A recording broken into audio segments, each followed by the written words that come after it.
अक्टूबर 2024 दिन मंगलवार, हिंदी तिथि त्रयोदशी। और आइए बात करते हैं आज के मुख्य समाचार में नजर डालते हैं। दोस्तों, आज के कुछ प्रमुख खबरों में जानेंगे। इस साल भी दिवाली पर सरकार ने पटाखे फोड़ने पर लगाया प्रतिबंध। देश के इन राज्यों में तूफान का खतरा, मौसम विभाग की चेतावनी। खाने पीने की चीजें, दवाइयां, हॉस्पिटल में इलाज समेत महंगाई पर आई बड़ी खबर। बच्चों में फैल रही अनोखी बीमारी, सरकार की चेतावनी जारी। सरकारी कर्मचारियों की हड़ताल, पेंशन पर भी एक बड़ी खबर आई है। वहीं कर्मचारियों के लिए सरकार ने 5 बड़े फैसले भी लिए। आंगनबाड़ी वर्करों और सहायकों का मानदेय भी बढ़ाया गया और स्टूडेंट छात्र छात्राओं की हाजिरी को लेकर भी एक नया नियम लागू हुआ। और भी जानेंगे दोस्तों आज के सोना चांदी, पेट्रोल डीजल के भाव, मौसम समाचार, सरकारी नौकरियों की जानकारी समेत 50 बड़ी महत्वपूर्ण काम की खबरें देखते हैं फटाफट से। देखिए, आज के दिन को वर्ल्ड स्टूडेंट्स डे यानी कि विश्व विद्यार्थी दिवस के रूप में मनाते हैं, क्योंकि आज ही के दिन 15 अक्टूबर को भारत के पूर्व राष्ट्रपति और मिसाइल मैन के नाम से मशहूर डॉक्टर एपीजे अब्दुल कलाम का जन्मदिन है। इस जयंती पर अब्दुल कलाम सर को नमन। देखिए, उनके बारे में कुछ रोचक बातें। उनका जन्म 15 अक्टूबर 1931 को रामेश्वरम, तमिलनाडु में हुआ था। वे एक महान वैज्ञानिक और इंजीनियर के रूप में पूरे विश्व में विख्यात हैं। वे भारत के 11वें राष्ट्रपति भी रहे हैं। उन्हें इंडियन मिसाइल प्रोग्राम का जनक कहा जाता है। और अब्दुल कलाम जी के बारे में सबसे अच्छी बात ये लगी कि वो मुस्लिम होते हुए भी कुरान और भगवत गीता दोनों पढ़ते थे। हिंदू मुस्लिम एकता का एक अनोखा उदाहरण है। खास करके युवा छात्र छात्राओं के लिए वो बड़े प्रेरणा स्रोत हैं। यही वजह कि आज पूरी दुनिया विश्व विद्यार्थी दिवस यानी वर्ल्ड स्टूडेंट डे के रूप में मनाती है उनके जन्मदिन को। दोस्तों, अब्दुल कलाम वाकई में बड़ी कमाल की शख्सियत रहे हैं। उनका कहना था, you have to dream before the dream comes true, यानी आपको सपने देखने चाहिए, तभी तो सपने सच होंगे ना। हमें जीवन में कभी हार नहीं माननी चाहिए और हमें समस्याओं को खुद को हराने नहीं देना चाहिए। ऐसी महान हस्ती को कोटि कोटि नमन। वहीं दोस्तों, आज 15 अक्टूबर को अंतर्राष्ट्रीय ग्रामीण महिला दिवस यानी वर्ल्ड रूरल वुमेन डे के रूप में भी मनाया जाता है। तो चलिए गाँव की सभी माताओं बहनों को बधाई देते हुए आगे बढ़ते हैं अपन खबरों में। देखिए, पीएम मोदी आज करेंगे ITU विश्व दूरसंचार मानकीकरण सभा 2024 व IMC 2024 का शुभारंभ। दिल्ली के भारत मंडपम में इंडिया मोबाइल कांग्रेस के 8वें संस्करण का भी उद्घाटन करेंगे आज पीएम मोदी। और वहीं वर्ल्ड टेलीकम्युनिकेशन स्टैंडर्डाइजेशन असेंबली 2024 का भी उद्घाटन किया जाएगा। अच्छा, केंद्रीय शिक्षा मंत्री धर्मेंद्र प्रधान भी आज 15 अक्टूबर को 3 AI उत्कृष्टता केंद्र की शुरुआत करेंगे। और ये जो 3 AI केंद्र होंगे, इनमें स्वास्थ्य सेवा, कृषि और शहरी विकास पर केंद्रित होंगे। ये आर्टिफिशियल इंटेलिजेंस के द्वारा इन चीजों में विकास को कैसे बढ़ावा दिया जाए, इसको लेकर ये आज उद्घाटन किया जाएगा।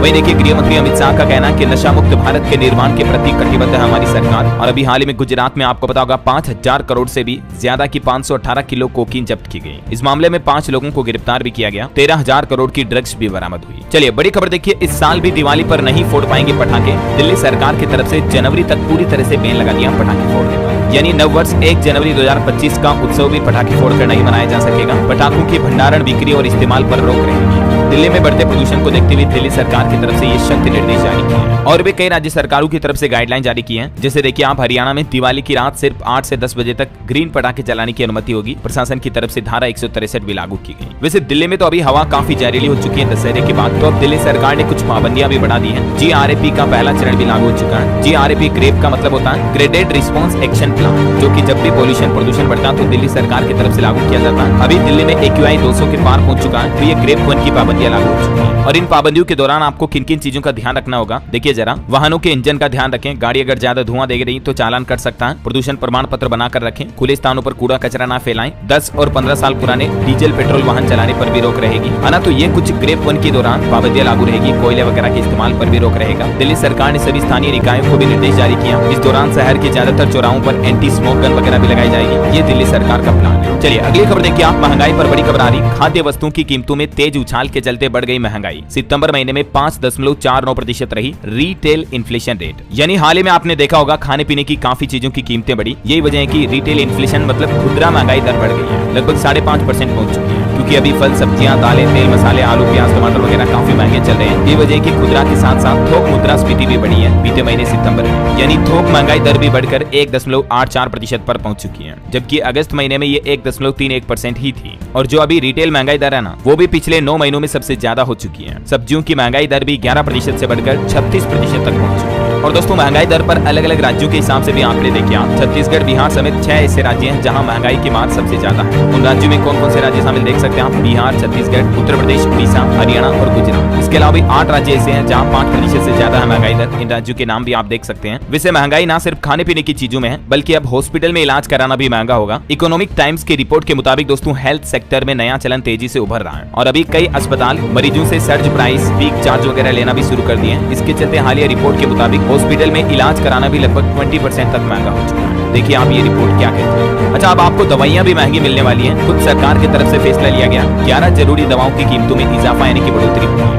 NPPA यानी राष्ट्रीय औषधि मूल्य निर्धारण प्राधिकरण जो है सरकार का डिपार्टमेंट, उसकी तरफ से ये निर्णय लिया गया है। स्वास्थ्य और परिवार कल्याण मंत्रालय के मुताबिक दवाओं की कीमतें बढ़ाने की मंजूरी देने का निर्णय बीती 8 तारीख को ही ले लिया गया। सरकार और कंपनियों का कहना है कि दवाओं के निर्माण की लागत बढ़ने के कारण ये फैसला लिया गया। और यहाँ आप डिटेल भी देख सकते हैं कौन कौन सी 11 तरह की दवाइयां जो है अब आपको महंगी मिलेगी। हालांकि कुछ दवाइयों की रिवाइज रेट में आपको दवाइयां सस्ती भी मिलेगी, जैसे टीबी और दिल की बीमारी से लेकर जो इमरजेंसी में यूज होने वाली दवाइयां हैं, उनमें सरकार का कहना है कि लगभग 50% तक की कटौती की गई है। यानी ये दवाइयां अब आपको पहले की तुलना में सस्ती मिल पाएगी। और इसमें कौन कौन सी मेडिसिन शामिल है जिसकी डिटेल भी आप देख सकते हैं। अच्छा, महंगाई की बातें हो रही है तो सोने चांदी के भाव पर भी अपडेट आपको बता दूं। सोने ने फिर से नया रिकॉर्ड बनाया है, चांदी के दाम भी बढ़े हैं। देखिए सोना फिर से 78,700 रुपए के ऊपर पहुंच चुका है। ऑल टाइम हाई पर आ गया सोना वापस। राष्ट्रीय राजधानी दिल्ली में सोने की कीमत 200 रुपए की बढ़ोतरी के साथ ये रेट चल रहा है, जबकि चांदी में भी 500 रुपए का उछाल आया और चांदी अभी 93,500 रुपए प्रति किलो चल रही है। हालांकि IBJA के लेटेस्ट रेट में सोना थोड़ा सस्ता है, 76,132 पर सोने का भाव चल रहा है और चांदी 90,000 रुपए प्रति किलो के समथिंग चल रही है। मार्केट एक्सपर्ट का यह अनुमान है कि सोना इस साल के आखिर तक 78,000 रुपए तक जा सकता है। दोस्तों, भारत और कनाडा में फिर से तनाव बढ़ा। भारतीय विदेश मंत्रालय ने कनाडा से हमारे उच्चायुक्त को भी वापस भारत बुला लिया है और कनाडा के 6 डिप्लोमेट को भी निष्कासित किया। भारत सरकार का कहना है कि हमें कनाडा पर भरोसा नहीं है। यही वजह है कि वहां से हमारे उच्चायुक्त को वापस बुलाने का फैसला लिया गया। निज्जर मामले में झूठे आरोपों के बीच भारत सरकार की तरफ से यह बड़ा कदम उठाया गया, क्योंकि कनाडा की तरफ से हाल ही में कुछ उल्टे सीधे बयान भी दिए गए थे। तो ये वजह भारत कनाडा के बीच कंट्रोवर्सी वापस बढ़ गई है और दोनों ही देशों ने एक दूसरे के 6 डिप्लोमेट्स निकाल दिए हैं। भारतीय विदेश मंत्रालय ने भी अपने राजदूत को वापस कनाडा से बुला लिया और जो 6 कनाडाई राजनयिकों को भी निष्कासित किया भारत सरकार ने, उन्हें भी 19 अक्टूबर तक हमारा देश छोड़ना।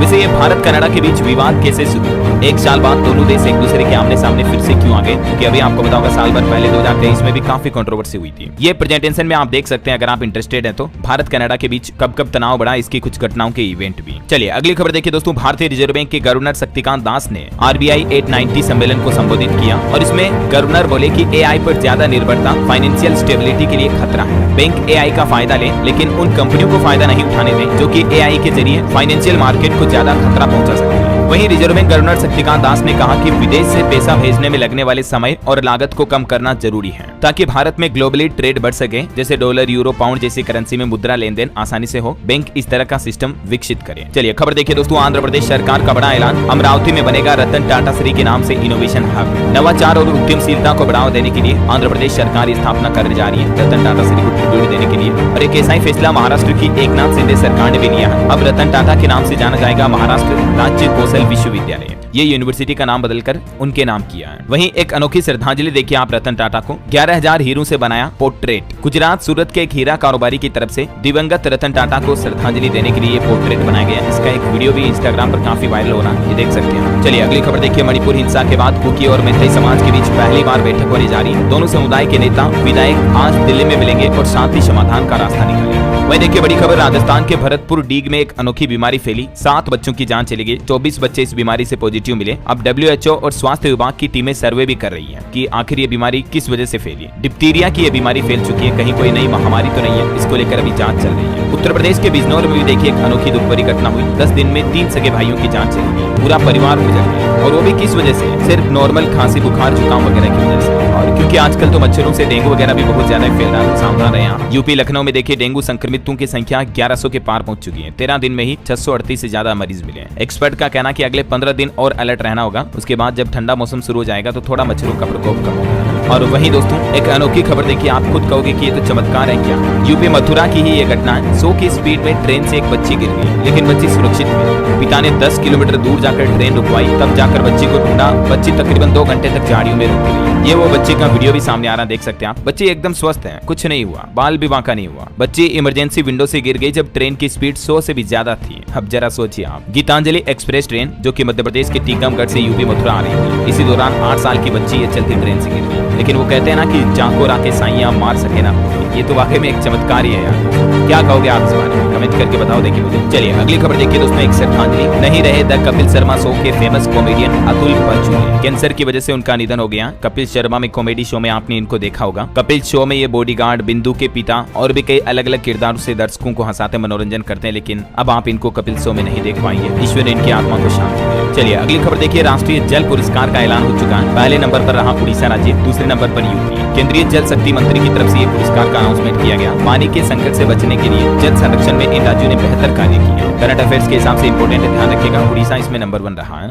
और वही खबर देखिए, झारखंड के 25 साल पूरा होने के मौके पर बीजेपी संकल्प पत्र में करेगी 25 बड़ी घोषणाएं। शिक्षा, स्वास्थ्य व इंफ्रास्ट्रक्चर पर रहेगा फोकस। झारखंड विधानसभा चुनाव के लिए भारतीय जनता पार्टी अपना चुनावी घोषणा पत्र 3 चरणों में जारी कर रही है और देखते हैं 25 संकल्प घोषणाओं में क्या क्या घोषणाएं की जाती है, मैं आपको बता दूंगा अपडेट। फिलहाल देखिए आप अगली खबर, बाबा सिद्दीकी मामले के बाद अब एक बीजेपी नेता का भी बयान सामने आ रहा कि सलमान खान बिश्नोई समाज से माफी मांग रहे हैं, क्योंकि लॉरेंस बिश्नोई गैंग का नाम सामने आया था, आपको बताऊंगा बाबा सिद्दीकी के मामले में, जो कि सलमान खान से खफा है। और इस मामले पर खबर आ रही कि बाबा सिद्दीकी का बेटा भी टारगेट पर था। गिरफ्तार हुए आरोपी की तरफ से यह खुलासा किया गया। वहीं दोस्तों उत्तर प्रदेश बहराइच में भी अभी काफी सांप्रदायिक बवाल बढ़ रहा है। एनकाउंटर और बुलडोजर एक्शन की भी मांग की जा रही है। मूर्ति विसर्जन के दौरान एक गोली मारने की घटना जो हुई थी, उसके बाद हालात काफी गंभीर हो गए। बहराइच में लगातार दूसरे दिन भी हिंसा रही तो इंटरनेट बंद करना पड़ा। भीड़ ने अस्पताल, गाड़ियों के शोरूम वगैरह भी जला दिए। कुछ तस्वीरें आप देख सकते हैं। और खबर है कि देश के 5 राज्यों में अभी धार्मिक विवाद फैला हुआ है। हैदराबाद में भी एक मंदिर में तोड़फोड़ हुई। बंगाल में दुर्गा मूर्ति जलाई गई। कर्नाटक राज्य में भी 2 समूहों के बीच झड़प हुई। मतलब ये क्या चल क्या रहा दोस्तों, यूपी, झारखंड वगैरह कई राज्यों में अभी धार्मिक विवाद फैले हुए हैं। छत्तीसगढ़ में भी ये घटना हुई थी। हेड कांस्टेबल की पत्नी और बेटी को, ये मामला भी गृह मंत्री तक पहुंच चुका है। आरोपी का राजनीतिक जुड़ाव भी बताया जा रहा। मतलब देखिए आप, ऐसी घटनाओं पर रोक लगाने के लिए सरकारों को कहीं न कहीं सख्त कानून बनाने की जरूरत है, ताकि अपराधियों में एक डर छोटा मोटा नहीं बल्कि खौफ बड़ा होना चाहिए। राइट, क्या आप भी मेरी बात से सहमत हैं? अगर हाँ तो नीचे कमेंट में लिखिए कि आप। झारखंड के मुख्यमंत्री हेमंत सोरेन की कैबिनेट बैठक हुई और इसमें एक तो महिलाओं के लिए अच्छी खबर है, मैया सम्मान योजना की धनराशि को 2500 रुपए करने को मंजूरी मिल चुकी है। और झारखंड सरकार ने शिक्षकों को भी गिफ्ट दिया दिवाली के मौके पर। अभी तक ये मुख्यमंत्री मैया सम्मान योजना में 1000 रुपए हर महीना मिलता था, इसको बढ़ाकर 2500 रुपए करने के प्रस्ताव को भी झारखंड सरकार ने मंजूरी दे दी। और झारखंड सरकार का कहना है कि आने वाले दिसंबर महीने से ही लाभार्थी महिलाओं को 2500 रुपए के हिसाब से ये आर्थिक मदद सीधे उनके बैंक खातों में पहुंचाई जाएगी। और 2500 हर महीने का मतलब हो गया साल में 30,000 रुपए की आर्थिक मदद महिलाओं को मिलेगी झारखंड में। हालांकि सरकार के इस फैसले से सालाना 9000 करोड़ का अतिरिक्त बोझ पड़ेगा सरकारी बजट पर। इसके अलावा भी झारखंड में 62,000 पैरा टीचर्स को भी ईपीएफ का तोहफा दिया है और पैरा टीचर के मानदेय में भी 1000 रुपए बढ़ोतरी करने पर भी सहमति बनी। वहीं दिव्यांग विद्यार्थियों के लिए वाल्मीकि छात्रवृत्ति योजना भी शुरू करेगी झारखंड सरकार। तो ये कुछ कैबिनेट की बैठक में बड़े फैसले लिए झारखंड सरकार ने। वहीं सीएम हेमंत सोरेन ने मुंबई में झारखंड भवन की आधारशिला भी रखी। कुछ ऐसा होगा बिल्डिंग का प्रारूप, आप देख सकते हैं। और झारखंड सरकार का एक और प्लान देखिए आप, अब राज्य के बड़े कॉलेजों व बाहर के संस्थानों में पढ़ने वाले छात्रों को भी सरकार लोन देगी। राज्य सरकार गुरुजी स्टूडेंट क्रेडिट कार्ड योजना में बदलाव करने का प्लान किया है और इस योजना के तहत जो बाहर के संस्थानों में पढ़ने वाले स्टूडेंट है ना, उनको भी आसानी से लोन मिल पाएगा। इस योजना के तहत झारखंड सरकार 15 लाख रुपए तक का स्टूडेंट एजुकेशन लोन देती है। और भी इस योजना से जुड़ी जानकारी आप स्क्रीन पर देख सकते हैं। वही खबर है दोस्तों, झारखंड में जेएमएम गठबंधन सभी 81 सीटों पर चुनाव लड़ेगा। कैबिनेट की बैठक में ये 29 बड़े फैसले लिए गए टोटल। चलिए अगला अपडेट देखिए, पंजाब में एक और छुट्टी की घोषणा हो चुकी है। बंद रहेंगे स्कूल, कॉलेज, दफ्तर वगैरह, आदेश जारी हुआ। आज 15 अक्टूबर को पंजाब में पंचायत चुनाव की वजह से सरकार की तरफ से ये छुट्टी घोषित की गई है और बाकी कल 16 से वापस नियमित हो जाएगी।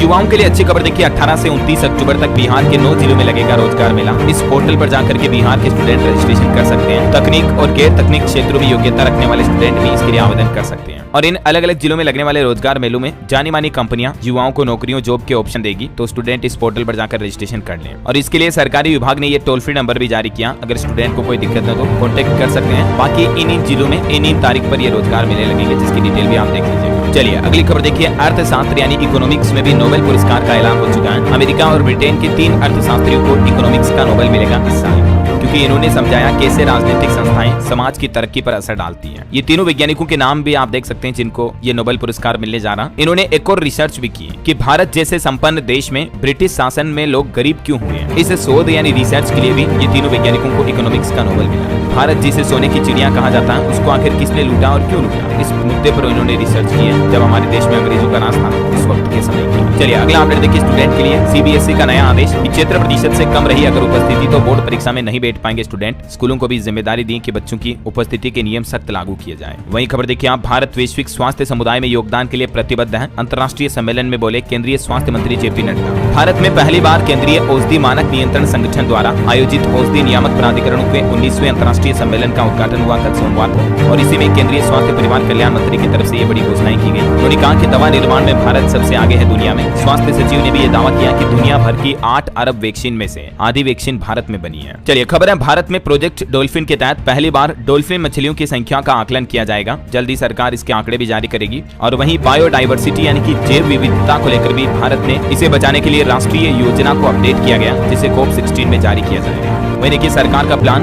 भारत के संसद भवन में जल्द ही लाया जाएगा खेल विधेयक। युवा कल्याण मंत्रालय ने कहा कि खेलों और खिलाड़ियों को इसका लाभ मिलेगा, तो सरकार जल्दी नया स्पोर्ट्स पॉलिसी यानी खेलों के नए कानून कायदे लाएगी। तो मैं आपको बता दूंगा अपडेट क्या क्या नए मसौदे होते हैं उसमें। और वहीं दोस्तों भारत की इकोनॉमी पर भी एक अच्छी रिपोर्ट आ रही है। आने वाले 10 सालों में 67 लाख करोड़ रुपए के निवेश की तैयारी में है भारतीय कंपनियां। S&P ग्लोबल रेटिंग एजेंसी की तरफ से यह दावा किया गया भारत की अर्थव्यवस्था को। वैसे अभी दिवाली, नवरात्रा वगैरह त्योहारों का जो सीजन चल रहा है, इसमें भी देखिए आप खबर है कि 4.25 लाख करोड़ रुपए के व्यापार से भारतीय अर्थव्यवस्था में उछाल आएगा, क्योंकि अभी इस सीजन में कई व्यापारी चीनी सामान का बहिष्कार भी कर रहे हैं। मेड इन इंडिया सामान को बढ़ावा दिया जा रहा। रिपोर्ट्स के मुताबिक अभी तक के फेस्टिवल सीजन में ही लोगों ने बम्पर खरीदारी की। बीते 10 दिनों में ही 50,000 करोड़ का व्यापार हुआ। केट की तरफ से ये आंकड़े जारी किए गए। दिवाली पर भी शानदार कारोबार होने का अनुमान है। मतलब इस त्योहारी सीजन में टोटल देश में लगभग 4.25 लाख करोड़ रुपए के व्यापार की संभावना है।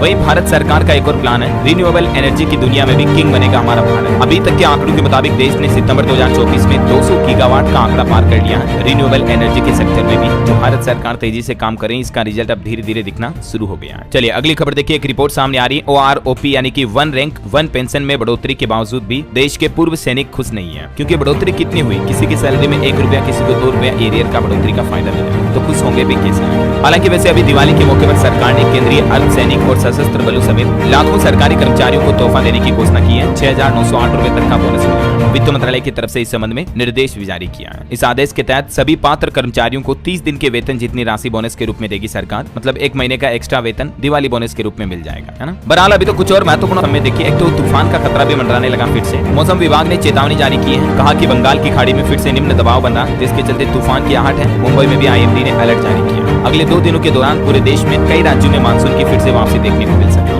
कुछ राज्यों के मानसून के हालात देखिए आप। मध्य प्रदेश में इंदौर, भोपाल वगैरह में सुबह कोहरा छाया, फिर धूप और दोपहर में हल्की बारिश भी हुई। छत्तीसगढ़ से अगले 2 दिन में मानसून पूरी तरह से विदा हो जाएगा। बिहार से भी मानसून विदा हो चुका है। इस साल 20% कम बारिश हुई। और मौसम विभाग का कहना है कि बिहार में तो अब जल्दी ठंड की शुरुआत भी हो जाएगी। 12 किलोमीटर प्रति घंटा की रफ्तार से पछुआ हवाएं भी चलेगी। दिवाली छठ के आसपास ठंड बढ़ेगी। हरियाणा में भी ठंड की शुरुआत हो चुकी है। तापमान में अच्छी खासी गिरावट देखी गई। और भी दोस्तों स्काईमेट वेदर की रिपोर्ट के मुताबिक अगले 24 घंटों के दौरान मौसम की संभावित गतिविधियां क्या रह सकती हैं, जिसकी डिटेल भी आप देख सकते हैं स्क्रीन पर। चलिए मौसम के बाद पेट्रोल डीजल के रेट लिस्ट देख लेते हैं। सराफा बाजार का अपडेट तो मैंने आपको बता ही दिया, सोने चांदी के भाव। तो पेट्रोल डीजल की बात करें तो अंतर्राष्ट्रीय बाजार में अब फिर से कच्चे तेल में गिरावट का रुख जारी है। तो यही वजह की अच्छी बात है कि कीमतें स्थिर है। ठीक है, तो ये थोड़ी राहत की बात है। अभी देश के 4 महानगरों में दिल्ली, मुंबई, कोलकाता, चेन्नई में पेट्रोल का और डीजल का रेट क्या चल रहा है देख सकते हैं आप स्क्रीन पर। इसके अलावा भी देश के कुछ अलग अलग शहरों में पेट्रोल डीजल के दाम देख लीजिएगा। चलिए मार्केट की बात करें दोस्तों, तो सेंसेक्स में अच्छी खासी बढ़ोतरी दर्ज हुई, 591 अंक की। निफ्टी भी 163 अंक में तेजी में रहा। मेटल और IT शेयर्स में ज्यादा बढ़ोतरी देखी गई। वहीं निवेशकों के लिए भी अपडेट है। हुंडई मोटर इंडिया लिमिटेड का IPO आज 15 अक्टूबर से खुलेगा। और ये दोस्तों अब तक का हमारे देश का सबसे बड़ा IPO इश्यू होगा। इस IPO का प्राइस बैंड तय हुआ 1865 से 1960 तक के बीच प्रति शेयर का प्राइस होगा।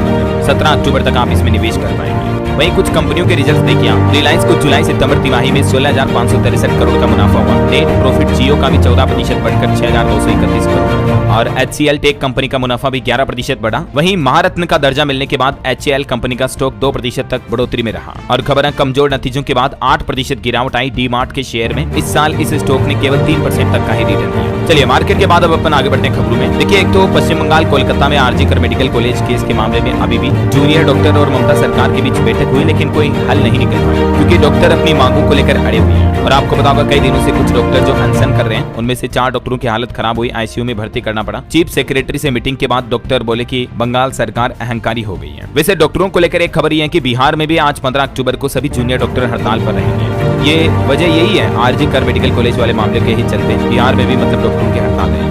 वैसे तो IMA यानी कि इंडियन मेडिकल एसोसिएशन की तरफ से आज हड़ताल के लिए राष्ट्रव्यापी ऐलान किया है। तो देश के कुछ और राज्यों में भी आपको चिकित्सा व्यवस्थाओं में अस्पताल में समस्या देखने को मिल सकती है। चलिए अगली खबर देखिए। देश के केंद्रीय दूरसंचार मंत्री सिंधिया ने दावा किया कि 5G के कारण भारतीय अर्थव्यवस्था में 37 लाख करोड़ रुपए की बढ़ोतरी यानी कि बूस्ट देखा जाएगा, इतना निवेश आएगा। मतलब उनका कहना है कि आने वाले 2040 तक 5G रोल आउट के चलते अर्थव्यवस्था में $450 मिलियन के निवेश की उम्मीद है। वही खबर है विदेश मंत्री डॉक्टर S जयशंकर ने ई-माइग्रेट V 2.0 वेब पोर्टल और मोबाइल ऐप ऐप का भी उद्घाटन किया। ये पोर्टल का यूज क्या होगा जिसकी डिटेल भी आप देख सकते हैं। और खबर है सेना प्रमुख जनरल उपेंद्र द्विवेदी ने भारत जापान रक्षा सहयोग को मजबूत करने के लिए 4 दिवसीय जापान यात्रा पर रवाना हुए। वहीं खबर देखिए, अंतर्राष्ट्रीय दूरसंचार संघ की विश्व दूरसंचार मानकीकरण सभा WTSA की मेजबानी करेगा भारत इस साल, और आज पीएम मोदी इसका उद्घाटन करेंगे। मैंने आपको बताया था ना शुरुआत में। वहीं वार्षिक इंडिया लीडरशिप शिखर सम्मेलन का आयोजन भी नई दिल्ली में होगा, और हमारे लोकसभा अध्यक्ष ओम बिरला भी अभी जेनेवा पहुंच गए हैं भारत के संसदीय प्रतिनिधिमंडल अंतर संसदीय संघ IPU की 149वीं बैठक में भाग लेने के लिए। देश की राष्ट्रपति द्रौपदी मुर्मू भी अभी अल्जीरिया में मिली भारतीय समुदाय से। विदेश दौरे पर है, वो आपको पता होगा, मैंने आपको बताया भी था कल ही। यहाँ उन्होंने भारतीय समुदाय को संबोधित किया। आज अल्जीरिया के नेताओं के साथ बैठक भी करेगी। वहीं केंद्रीय मंत्री जगत प्रकाश नड्डा ने भी औषधि विनियामक प्राधिकरणों के 19वें अंतर्राष्ट्रीय सम्मेलन का उद्घाटन किया। तो ये तो कुछ सरकार के उद्घाटन वगैरह हो गई बातें। चलिए अगली खबर देखिए।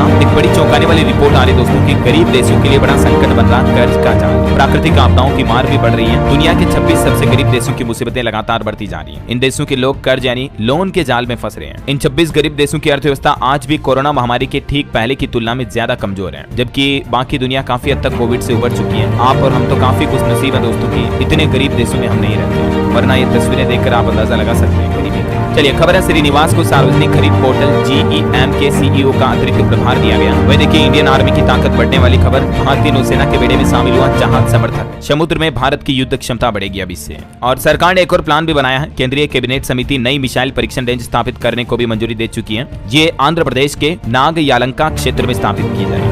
और खबर है कि भारतीय नौसेना नौकायन चैंपियनशिप प्रतियोगिता का आयोजन भी 16 से 19 अक्टूबर तक एजीमाला में होगा। और वहीं खबर देखिए, पूर्व ब्रिटिश PM जॉनसन ने अपनी किताब में पीएम मोदी की तारीफ करते हुए लिखा कि वे बदलाव लाने वाले नेता हैं। नेहरू कहते थे भारत हमेशा रूस का साथ देगा। हाल ही में उन्होंने अपनी किताब लॉन्च की जिसका नाम है अनशील्ड, और उसमें लिखी पीएम मोदी की तारीफें काफी वायरल हो रही इंटरनेट पर भी। चलिए खबर है दोस्तों, सुप्रीम कोर्ट में कोरोना वैक्सीन को लेकर एक याचिका लगाई गई कि इन वैक्सीन के दुष्प्रभाव सामने आ रहे हैं, ब्लड क्लोटिंग वगैरह हो रही है। तो इन आरोपों को लगाने वाली याचिका को सुप्रीम कोर्ट ने खारिज कर दिया और कहा कि ये सिर्फ सनसनी पैदा करना इसका मकसद है। सुप्रीम कोर्ट ने कहा कि हमें यह भी समझना होगा कि अगर हम वैक्सीन नहीं लगाते तो इसके दुष्प्रभाव क्या हो सकते थे, जब कितने करोड़ों लाखों लोगों की जाने जा सकती है। चलिए अगली खबर देखिए, चुनाव से पहले महाराष्ट्र सरकार ने बड़ी सौगात दी है। मुंबई से जुड़े सभी 5 बूथ टोल फ्री कर दिए गए हैं, मतलब उन पर अब टोल टैक्स नहीं लगेगा। आधी रात से ही महाराष्ट्र कैबिनेट का फैसला लागू हो चुका है। खास करके छोटे वाहन चालकों को सरकार ने ये बड़ी राहत दी है। आज रात 12 बजे के बाद छोटे वाहन चालकों को 5 टोल बूथों पर कोई भी टोल टैक्स नहीं देना पड़ेगा। और किन किन बूथों पर अब टोल नहीं लगेगा छोटे वाहनों से, उन बूथ सेंटर के नाम भी आप देख सकते हैं। चलिए कुछ पॉलिटिक्स के अपडेट देखिए दोस्तों। अमर अब्दुल्ला कल 16 अक्टूबर को जम्मू कश्मीर में मुख्यमंत्री पद की शपथ लेंगे। धारा 370 हटने के बाद पहली बार सरकार बनने जा रही है। 16 अक्टूबर को है ना। LG मनोज सिन्हा ने उनकी तारीख भी तय की,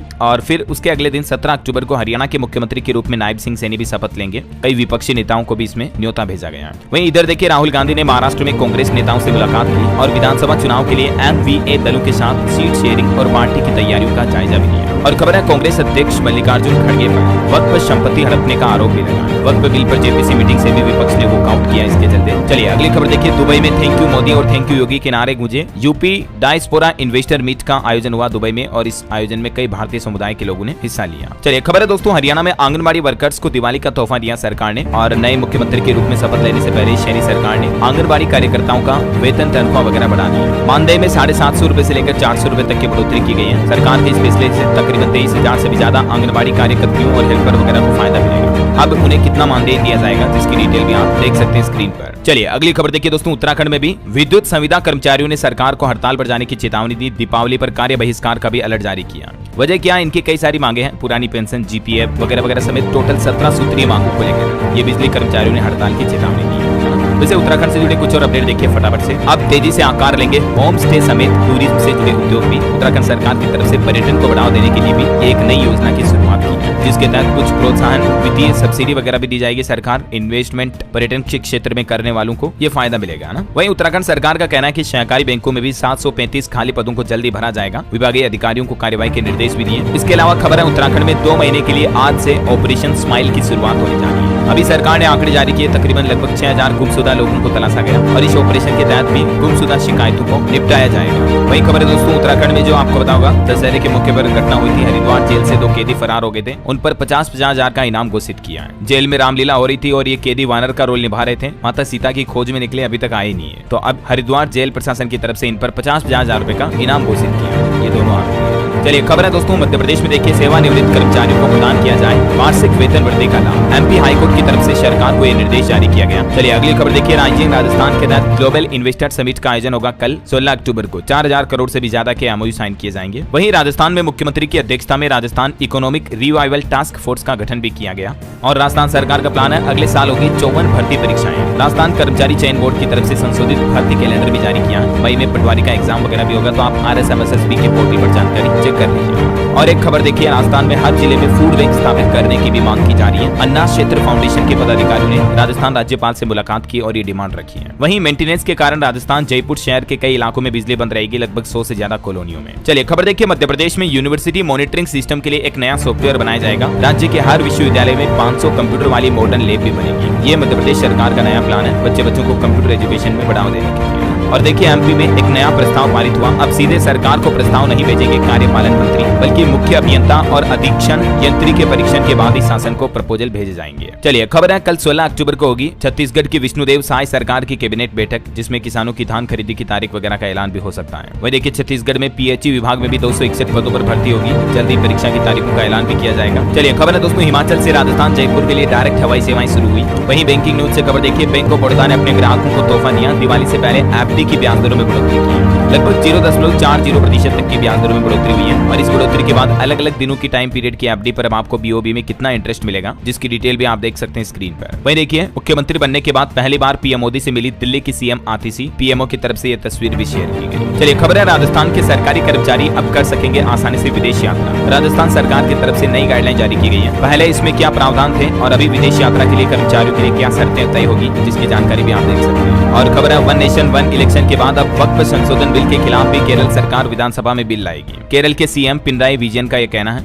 वहीं केंद्र सरकार ने लॉन्च किया राष्ट्रीय बिजली प्लान भी। हमारे पड़ोसी देश नेपाल, सऊदी अरब समेत कई देशों तक ये नेटवर्क फैलेगा। भारत अब बिजली को एक्सपोर्ट भी करेगा, जिससे बड़ा फायदा मिलेगा। और किसानों के लिए खबर देखिए, मक्का के लिए 3000 रुपए प्रति क्विंटल कीमत होगी खरीदारी के लिए। हिमाचल प्रदेश के मुख्यमंत्री सुखविंदर सिंह सुक्खू की तरफ से ये घोषणा की गई। वही खबर है दोस्तों, अब व्हाट्सएप से भी बिजली की समस्या का तुरंत समाधान हो पाएगा। उत्तर प्रदेश बिजली विभाग की तरफ से ये व्हाट्सएप नंबर जारी किया है। नंबर आप स्क्रीन पर देख सकते हैं। वहीं यूपी में महिलाओं के लिए भर्ती पर भी खबर आ रही। स्वास्थ्य कार्यकर्ता के 5272 पदों के लिए अधिसूचना जारी हुई। आवेदन की प्रक्रिया 28 अक्टूबर से शुरू होगी। यूपी SSSC की तरफ से ये रिक्रूटमेंट निकाली गई है। ज्यादा जानकारी आप इस पोर्टल पर चेक कर लीजिएगा। कुछ और एजुकेशनल खबरें देखिए फटाफट से। यूनाइटेड इंडिया इंश्योरेंस कंपनी में भी प्रशासनिक अधिकारी की भर्ती होगी। 15 अक्टूबर से आवेदन शुरू होंगे। और इग्नू यूनिवर्सिटी ने दिसंबर टर्म एंड परीक्षा के लिए भी आवेदन शुल्क बढ़ा दिए। 20 तारीख तक आप पंजीकरण कर पाएंगे। वही खबर है, असम में भी शीघ्र ही 17 एकलव्य मॉडल आवासीय विद्यालयों का निर्माण किया जाएगा। मुख्यमंत्री हेमंत बिश्व शर्मा की तरफ से यह घोषणा की गई। और जम्मू कश्मीर में देखिए, medical entrance exam paper leak मामले पर ईडी ने बड़ी कार्रवाई की। 4 लोगों की 1 करोड़ 31 लाख की संपत्ति जब्त की। चलिए ऑटो इंडस्ट्री से खबर है दोस्तों, भारत की पहली high voltage electric bike launch हुई। कंपनी का दावा है कि फुल चार्ज करने पर 200 किलोमीटर तक चलेगी। कीमत इसकी 2,39,000 में रखी गई है। वहीं अंतर्राष्ट्रीय न्यूज पर खबर है, संयुक्त राष्ट्र महासचिव पर इजराइल के प्रतिबंध के खिलाफ लिखे पत्र से भारत ने किनारा किया। और खबर है, हिजबुल्लाह ने इजरायली मिलिट्री बेस पर ड्रोन अटैक किया, जिससे 4 सैनिकों की जान चली गई। ईरान इजराइल जंग और ज्यादा बढ़ रही है। अमेरिका भी इजराइल को 100 सैनिकों के साथ भेजेगा उन्नत मिसाइल रक्षा प्रणाली सिस्टम भी। चलिए अब अपन अंत में आज के राशिफल पर नजर डाल लेते हैं। देखिए, धनु राशि वालों का मनचाहा काम पूरा हो सकता है और कुंभ राशि वालों की इनकम बढ़ने के भी योग है। कर्क राशि के लोग योजना के अनुसार काम करेंगे तो लाभ होगा। वृश्चिक राशि के लोग अपनी कमजोरियां दूर करेंगे। और भी दोस्तों कुछ अलग अलग राशियों का राशिफल आप स्क्रीन पर देख सकते हैं। और हाँ, आप मुझे कहें बेल आइकन जरूर दबा देना रोजाना ऐसी इन्फॉर्मेटिव काम की खबरें देखते रहने के लिए। जय हिंद, जय भारत।